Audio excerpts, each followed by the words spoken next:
Verifique tudo. Depois eu desço as ferramentas. Tudo bem, eu vou ver se está tudo certo com as bordas. Tudo bem.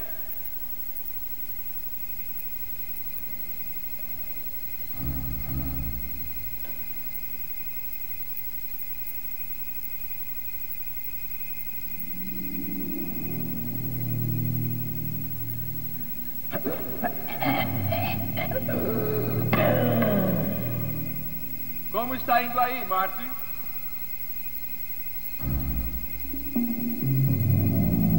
Ei, Marty!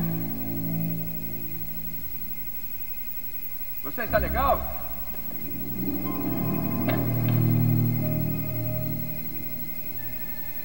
Meu Deus, o que houve?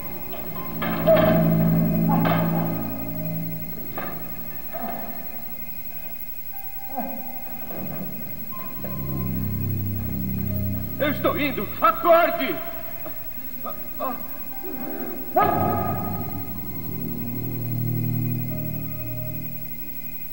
Tem alguém aí embaixo?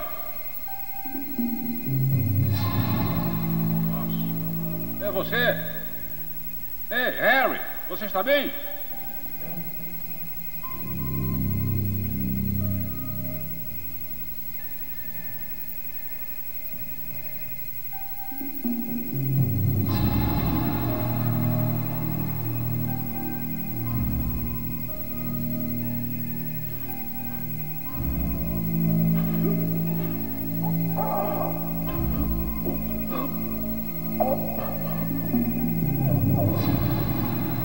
Marty! Harry! O que você viu? Eu vou dar uma olhada.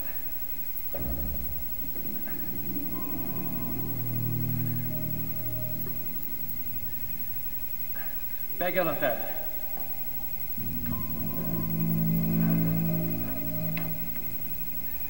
Tem alguém lá embaixo?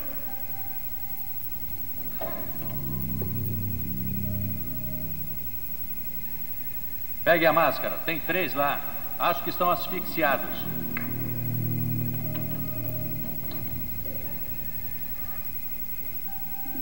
Eu vou pegar uma corda. Você os amarra e eu puxo daqui. Ande logo. A coisa está feia. Pega a corda, Fred.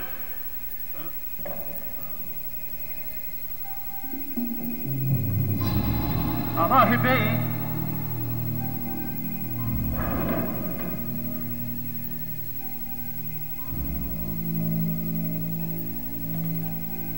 Aguente firme, Harry. Afrouxa um pouco.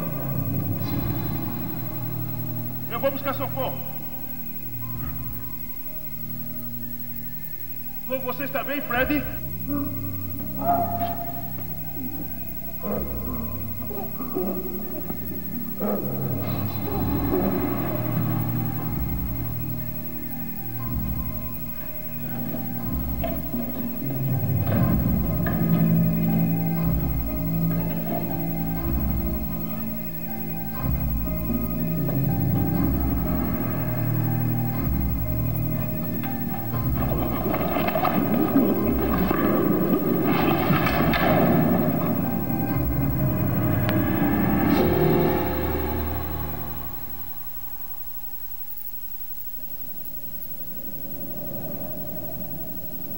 Espaços confinados,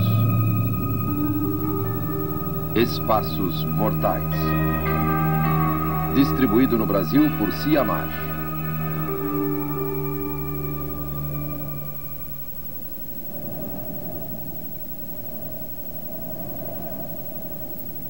Todos morreram tentando salvar uns aos outros. Não perceberam o perigo do espaço confinado. Não sentiram nenhum cheiro, não sentiram nada. Viram apenas um colega precisando de ajuda. Se você acha que acidentes assim não acontecem, engano seu. Centenas de pessoas morrem a cada ano, seja entrando inadequadamente num espaço confinado ou tentando salvar alguém sem ter recebido treinamento. E muitas outras ficam feridas. É por isso que agora, Apresentaremos os procedimentos rigorosos que devem ser seguidos para se entrar num espaço confinado, a fim de evitar que cenas como essas que acabamos de ver aconteçam com você. Mesmo que você não seja regularmente escalado para trabalhar em um espaço confinado, você tem que conhecer as precauções que devem ser tomadas. A variedade de espaços confinados em locais de trabalho é infinita. Quase todas as indústrias têm. Seja uma usina petroquímica ou uma fábrica de laticínios, uma refinaria de açúcar ou uma ferrovia, um posto de inspeção ou uma indústria química. Vários produtos e processos usados frequentemente ficam em espaços confinados.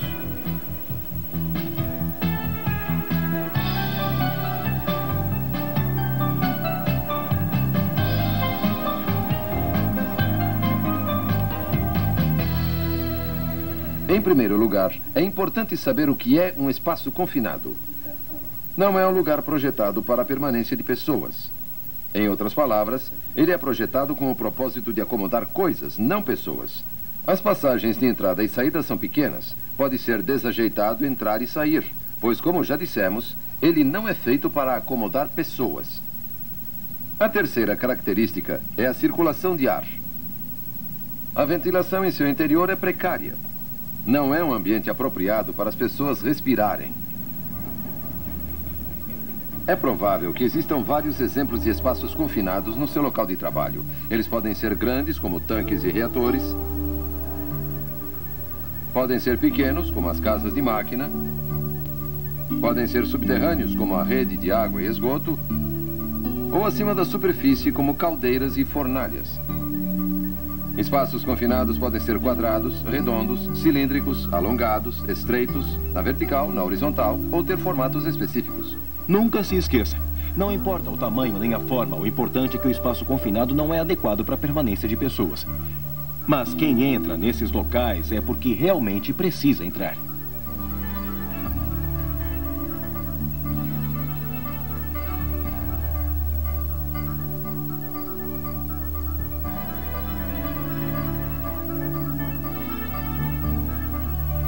Quando alguém entra num espaço confinado, é para fazer algum tipo de inspeção ou para fazer a limpeza do local.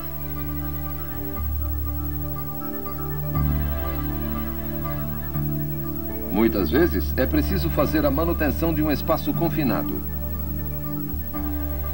Fazer consertos é uma das razões mais comuns. Se você está envolvido em alguma dessas atividades, deve saber dos riscos deste tipo de trabalho. Agora nós vamos analisar alguns perigos que podem ameaçar a sua segurança. Em locais confinados, o fenômeno frequentemente relacionado a espaços confinados é conhecido por insuficiência de oxigênio. Para viver, precisamos de uma certa quantia de oxigênio do ar que respiramos. Porém, se há falta de oxigênio, dizemos que há insuficiência de oxigênio no ar. Se há excesso de oxigênio, o ar se torna inflamável. Como você viu no início do programa, um ambiente com insuficiência de oxigênio pode ser tão fatal quanto qualquer outro acidente de trabalho. Vamos voltar ao quadro de abertura para entender o que aconteceu.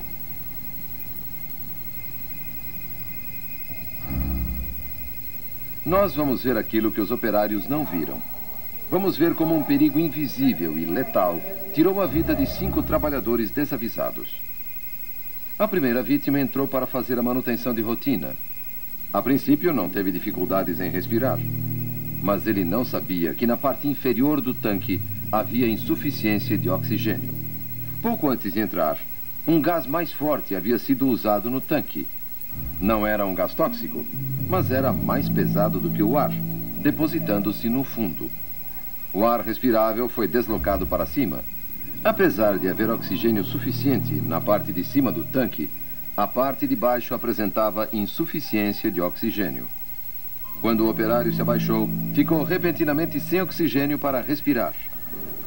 Tentar respirar num local sem oxigênio é como tentar respirar debaixo d'água. É simplesmente impossível.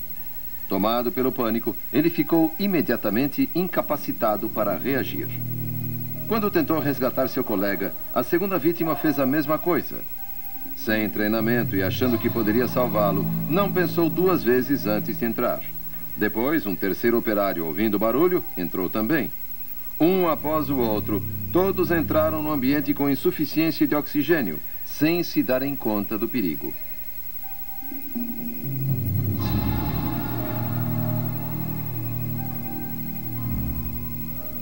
Foi uma boa ideia usar a máscara. Mas não esse tipo de máscara. Essa era uma máscara especial projetada para filtrar substâncias tóxicas do ar. Não era um respirador. E ele precisava de oxigênio, fosse com uma máscara com tanque acoplado ou com uma máscara ligada a um tanque de oxigênio separado. Todos reagiram impulsivamente ao problema. Se o tanque estivesse cheio de cascavéis ou de ácido borbulhante, teriam visto o perigo. Mas a insuficiência de oxigênio não é visível. Neste caso, e na maioria dos casos de insuficiência de oxigênio, uma entrada de forma adequada no espaço confinado poderia evitar esta tragédia. As vítimas estariam cientes das condições internas e saberiam como proceder. Uma inspeção visual não é capaz de detectar insuficiência de oxigênio. Essa é a maior causa de óbitos em espaços restritos. Já houve registros de mortes em locais com menos de 2 metros de profundidade. Em poços coletores, fossos e até em esgotos, onde o gás metano expulsa o oxigênio.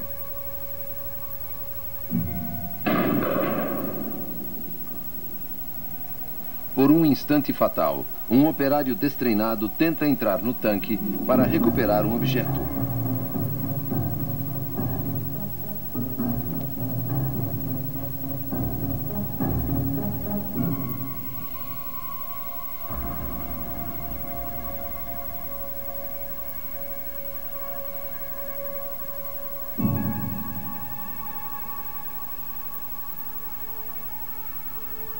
Ao entrar parcialmente no espaço confinado, o rosto do operário atinge a camada com insuficiência de oxigênio dentro do tanque. Ele fica imediatamente inconsciente. A insuficiência de oxigênio é um fenômeno tão inesperado que a própria vítima não tem tempo de reagir. Mas a insuficiência de oxigênio é apenas um dos perigos dos espaços confinados. Atmosferas tóxicas também são perigosas. Gases, vapores e fumaças podem intoxicar nosso organismo. Dependendo da concentração no ambiente, certos gases matam rapidamente quando inalados. Outros podem produzir efeitos retardados, vindo a surgir após anos de exposição a eles. Os gases tóxicos mais comuns são monóxido de carbono e o sulfeto de hidrogênio. Neste exemplo, um operário entrou neste local sem ventilação para reabastecer uma bomba de combustível. Ele inalou monóxido de carbono e morreu. Outras mortes são decorrentes da inalação de vapores dissolventes para a limpeza. A falta de ventilação é um dos principais fatores que levam à morte em atmosferas tóxicas. Também pode haver atmosfera inflamável em ambientes fechados. Os tanques de reserva geralmente contêm resíduos de substâncias inflamáveis. Um incêndio ou uma explosão num desses tanques teria resultados catastróficos. Outro risco em espaços restritos é a submersão, ou seja, quando uma pessoa fica presa ou afunda, geralmente num grande volume de material sólido. O operário fica asfixiado ou é soterrado pelo material. Isso também pode acontecer com substâncias líquidas, ou seja, o operário pode se afogar no espaço confinado. Se as fontes de energia elétrica ou mecânica não forem isoladas e travadas, os operários podem ser esmagados por equipamentos ativados inadvertidamente.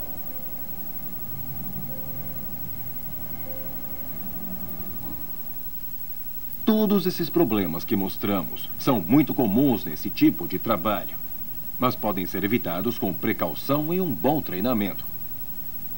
Vamos apresentar normas bastante rigorosas que visam reduzir o número de acidentes e mortes em espaços confinados.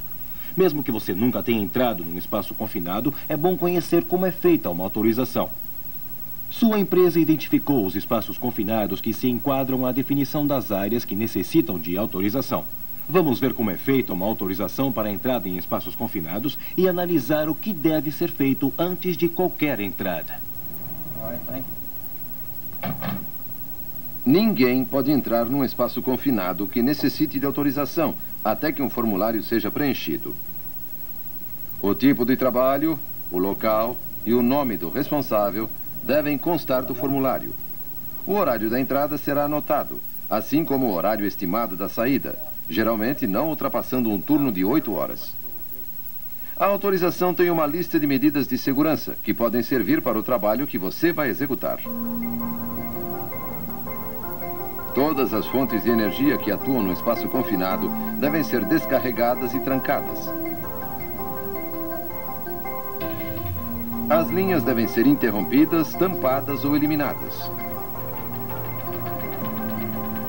O local deve ser purificado ou ventilado e um sistema de ventilação deve ser instalado.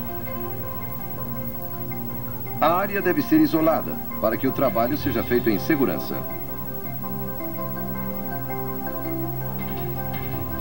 Equipamentos de proteção, incluindo proteção para a pele e o respirador adequado, são vitais para a sua segurança. Existem equipamentos de resgate para novatos. Cordas salva-vidas ou outro equipamento de resgate devem estar prontos numa emergência. Deve haver um tripé de emergência ou algum outro sistema de resgate disponível quando alguém entrar num espaço confinado vertical.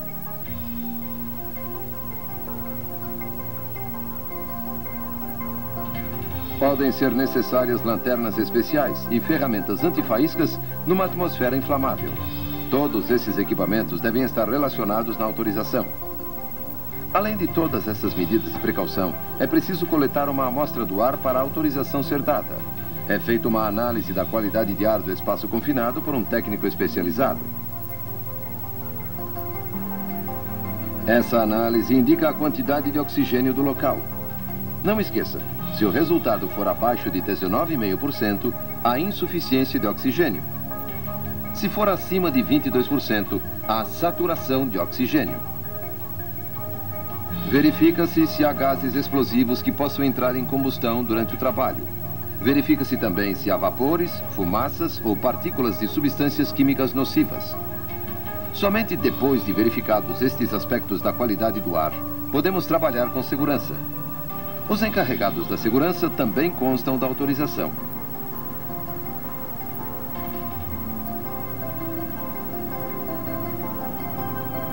Eles são instruídos com todos os detalhes da operação e sabem como proceder numa emergência. Toda autorização deve ter um plano de resgate. Simulações fazem parte do plano de resgate da empresa onde você trabalha. Geralmente, há equipes especializadas em resgates desse tipo, que serão avisadas com antecedência sobre um trabalho em espaço confinado. Quando a autorização está pronta e assinada, confirmando que as devidas precauções foram tomadas, uma cópia da autorização é colocada no local de forma visível e legível. Lembre-se, conscientize-se da importância desta autorização. Se por algum motivo você tiver que entrar num espaço confinado, você precisa da autorização. Se você não souber se um local precisa de autorização, certifique-se com um supervisor ou com o departamento de segurança. Não tente resgatar uma pessoa em apuros num espaço confinado. Chame a equipe de resgate. Não tente salvar um colega sem a ajuda necessária. Acidentes fatais em espaços confinados acontecem com pessoas desavisadas. É por isso que esta autorização é necessária. Ela prevê todos os problemas e evita que eles aconteçam quando alguém entrar num espaço confinado. Sua força física, por maior que seja, não lhe dará ar quando não houver ar para ser respirado. Sua intenção, por mais heróica que seja, não fará você conseguir segurar a respiração até libertar uma vítima inconsciente.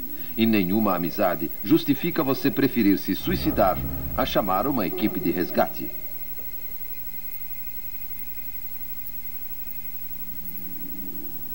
O verdadeiro herói é aquele que alerta o seu amigo quando a situação começa a deteriorar. E a pessoa ainda consegue reagir sozinha. Herói é aquele chefe de seção que não permite que a entrada seja feita se não forem tomadas todas as providências exigidas.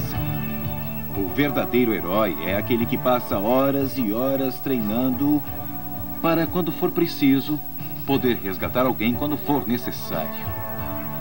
Lembre-se de que você também é um profissional. E agora que você está ciente dos perigos desse tipo de trabalho, poderá muito bem entender o sistema de autorização e cooperar com ela.